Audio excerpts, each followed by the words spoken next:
ખેડ બચાવો આંદોલનને લઈને પ્રવીણ રામ અત્યારે હાલ મેદાન ઉપર છે અને તેમને થોડા દિવસ પહેલા 14 દિવસની એક પદયાત્રાનું આયોજન કર્યું હતું ને તે હાલ યથાવત છે। આજે તે પદયાત્રાનો 11મો દિવસ છે અને એ પદયાત્રા લઈ અને આજે પ્રવીણ રામ પાદરડી ગામ પહોંચ્યા છે અને ત્યાં જઈ અને તેમને વિકાસ મોડલના ખુલાસા કર્યા છે।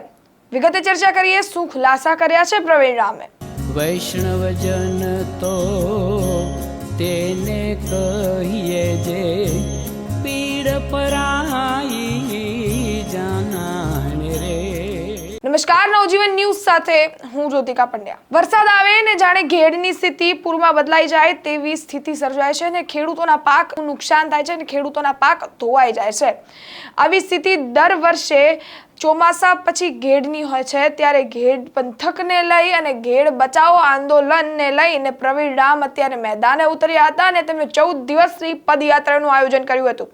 આ પદયાત્રાનો આજે 11મો દિવસ છે અને તે પાદરડી ગામ પહોંચ્યા છે અને પાદરડી ગામ જઈ અને તેમને ગુજરાતના જે મોડેલ છે, જેની કામગીરી છે તેની ઉપર સવાલ ઉઠાવ્યા છે અને તેની ઉપરથી પડદા ઉઠાવી મોટા ખુલાસા કર્યા છે।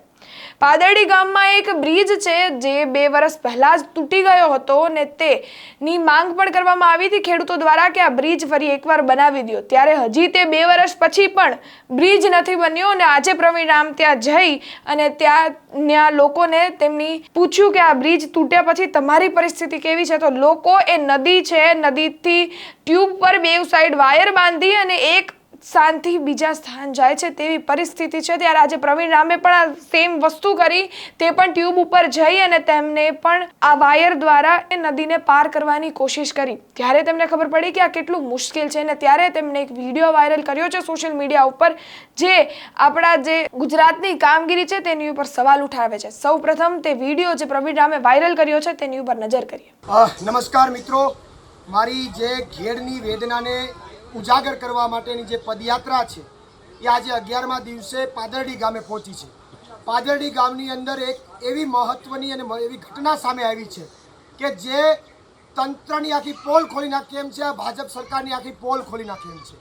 પાદરડી ગામે એક આ નદીને પસાર કરતો અહીંયા બાજુમાં એક પુલ હતો, 2 વર્ષ પહેલાં તૂટ્યો। આ લોકોએ અનેકવાર રજૂઆતો કરી છતાં કોઈ પુલ રિપેર કરવા આવતું નથી, અધિકારી કોઈ આવતું નથી, ભાજપના નેતા આંટો મારવા આવતા નથી। 2 વર્ષના અંતે ત્યાં કોઈ રિપેર કરવા ન આવ્યું એટલે અહીંના સ્થાનિક ખેડૂતોએ આ નદીને પસાર કરવા માટે મજબૂરીમાં આ રીતે ઝાડમાં આ રીતે દોરડાઓ બાંધી અને આ રીતે ટાયર મારફત, જેમ બાપા જે છે એમ ટાયર મારફત આ નદીથી પેલી બાજુ પસાર કરે છે। નદી પસાર કરે છે આ રીતે જીવના જોખમે, ત્યાં ટાયર તૂટી જાય, આ દોરડું તૂટી જાય કે કાંઈ પણ થાય તો એ સીધે સીધા નદીમાં ખાબકી જાય। માત્ર પુરુષ નહીં, મહિલાઓએ પણ આ રીતે નદી પસાર કરવી પડે છે। તો આ તો ગુજરાતની ભયંકરમાં ભયંકર ઘટના કહેવાય। તંત્ર શું કરે છે, ભાજપના નેતાઓ શું કરે છે? 2 વર્ષથી તમે ક્યાં સૂતા છો? તમને તમામને એક ચેતવણી આપું છું, તાત્કાલિક આ ગુજરાતની પરિસ્થિતિ, વાસ્તવિક પરિસ્થિતિ ગુજરાતની આ છે। ગુજરાતની લોકો એવા આત્મા જગાડવાની જરૂર છે અને તંત્રના અધિકારીઓને કહું છું, ભાજપના નેતાઓને કહું છું, તાત્કાલિક આમાં પુલમાં કામ થવું જોઈએ, અન્યથા તમારી ઓફિસમાં પ્રવીણ રામ મોરો મારવા માટે આવશે, તૈયારી રાખજો।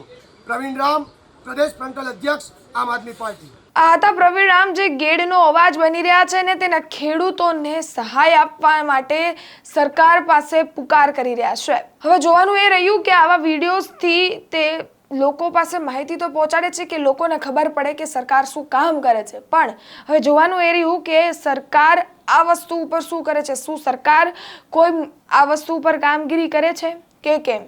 આવા જ નવા વિડીયોઝથી અમે તમને માહિતગાર કરતા રહેશું। ત્યાં સુધી જોતા રહો નવજીવન ન્યૂઝ। અમારી ચેનલને લાઈક, શેર, સબસ્ક્રાઇબ કરવાનું ભૂલશો નહીં। ધન્યવાદ। વૈષ્ણવજન તો તેને કહીએ જે